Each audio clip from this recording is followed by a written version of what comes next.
Salut tout le monde, on est très content de vous retrouver pour notre première vidéo de Noël. Ça y est, l'hiver est là, on commence la déco. Il fait froid. Ou pas. En tout cas, ça fait plaisir au moins d'associer l'hiver à une fête de fin d'année qui va regrouper tous les amis et la famille.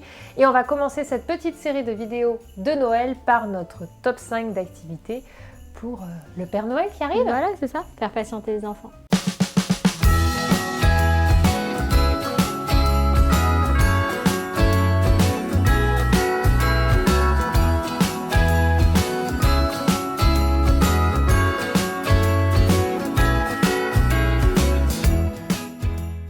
Alors Noël à l'origine c'est une fête religieuse, mais aujourd'hui ce n'est plus que ça, c'est l'occasion, quelle que soit sa religion, de se réunir, de faire une réunion de famille, de proches autour d'un repas, de s'offrir des présents ou pas, mais en tout cas de partager un moment ensemble. Et donc voilà, n'oubliez pas, l'essentiel c'est vraiment de pouvoir profiter de vos proches à ce moment-là.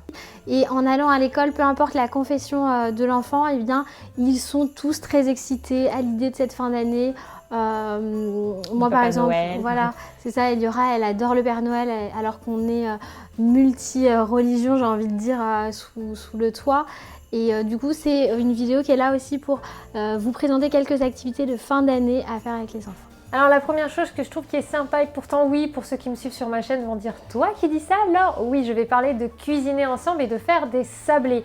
Du coup, il existe plein de recettes, on vous en mettra une en barre d'infos que Becca va réaliser pour nous, qui est à faire à 4 mains, comme on dit, ou à 6, autant d'enfants que vous avez. À partir du moment où ils ont l'intérêt à cela, vous pouvez les faire participer avec des petits moules que vous pouvez trouver. On vous mettra des liens de moules de Noël, il y en a plein qui existent.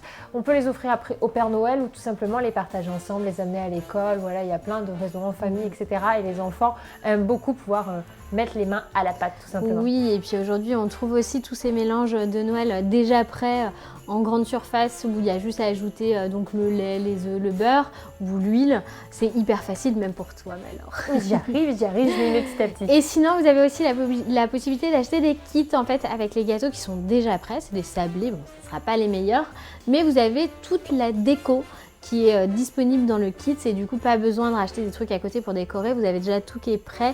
Et ça, les enfants, je pense que la partie qu'ils vont préférer, c'est décorer, voilà, le sablé de Noël. On reste dans les activités manuelles puisque avant Noël, il y a pas mal de petits mercredis à occuper, j'ai envie de dire.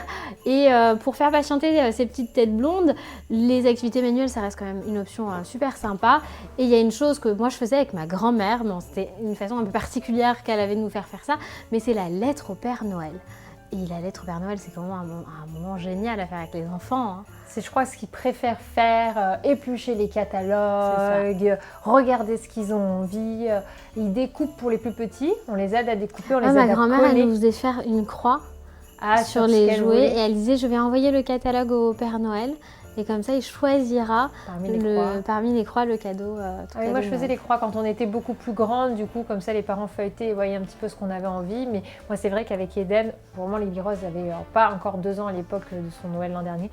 On découpe les choses qu'il veut et on les colle sur la feuille ensemble. Et puis, il écrit Eden maintenant, parce que maintenant, ça y est, il écrit un petit peu. Et on écrit pour Papa Noël.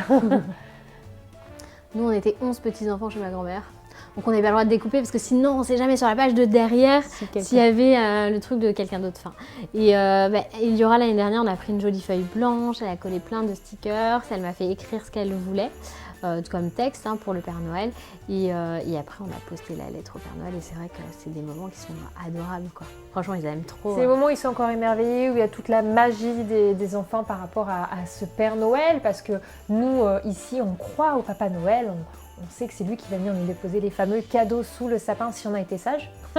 Oui, alors même si on essaye de ne pas leur faire croire au Père Noël, il y a tous les copains-copines qui vont dire « mais si, le Père Noël existe ». Et il y a l'inverse aussi, malheureusement. L'inverse aussi, voilà. Ça, après, c'est chacun qui fait le choix ou non de vouloir mettre cette magie du Père Noël. C'est quelque chose dont on ne parlait jamais avant, mais c'est vrai que voilà, c'est des mythes et des légendes qui font partie de notre enfance, mais qui peuvent être traumatisants pour les enfants quand ils découvrent effectivement que le Père Noël existe ou n'existe pas. Donc ça, c'est un choix à vous de faire, vous n'êtes pas obligé. Mais clairement, à partir du moment où l'enfant est scolarisé, c'est quand même très difficile de sortir de la version, on va dire, connue des choses.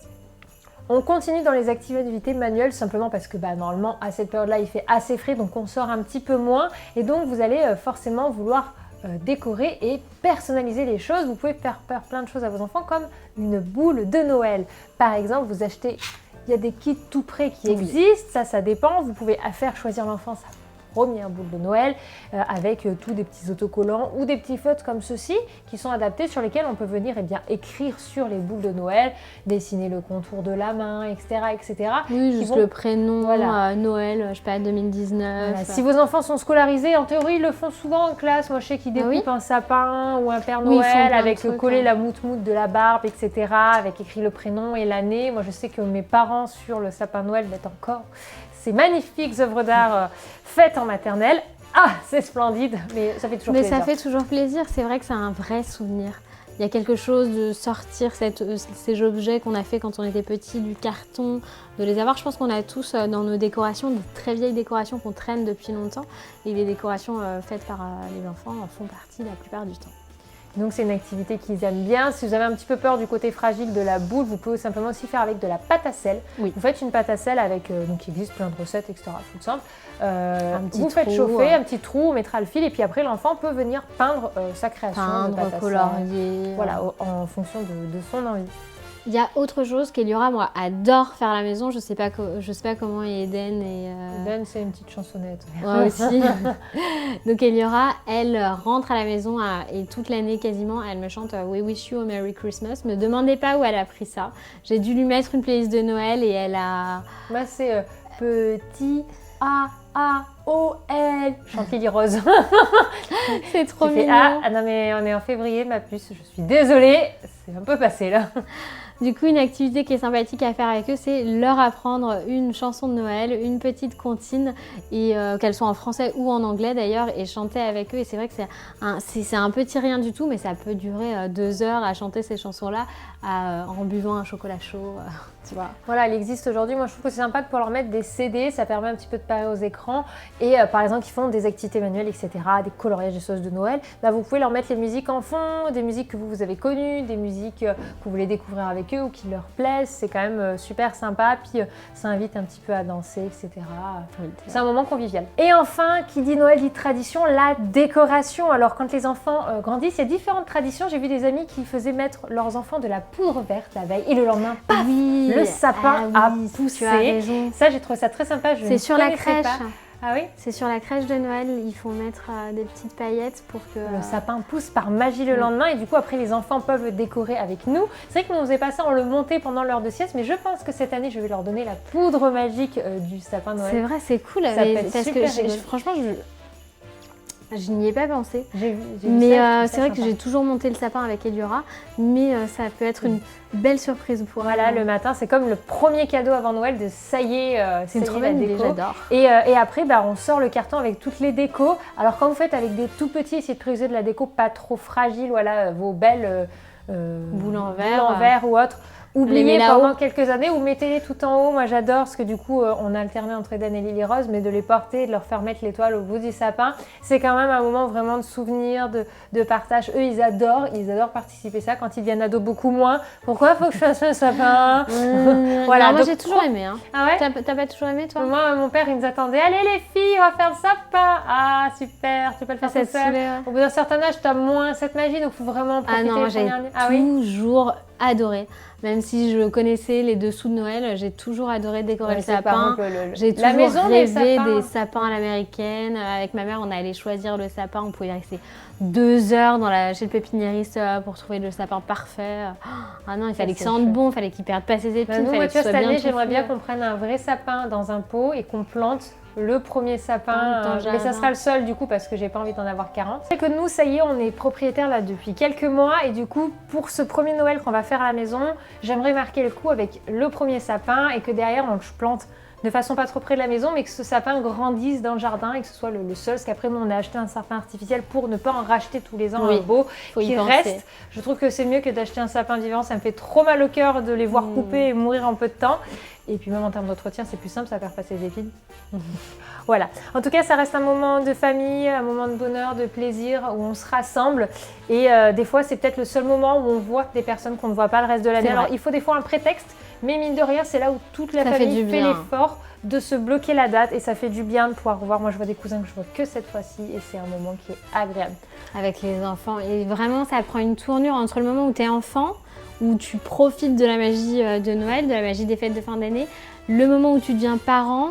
Ça, c'est Et encore- là, je trouve que c'est encore plus tes magique. enfants, Tu tu les vois. partages ça avec tes enfants et c'est juste dingue. Vraiment, c'est... Enfin, après, voilà, il faut y mettre du sien. Il faut quand même cultiver ce folklore autour des fêtes de fin d'année. Toi, tu as Noël. Moi, j'ai Noël, j'ai aussi Hanouka, donc, qui est notre fête des Lumières, qui est le Noël judaïque.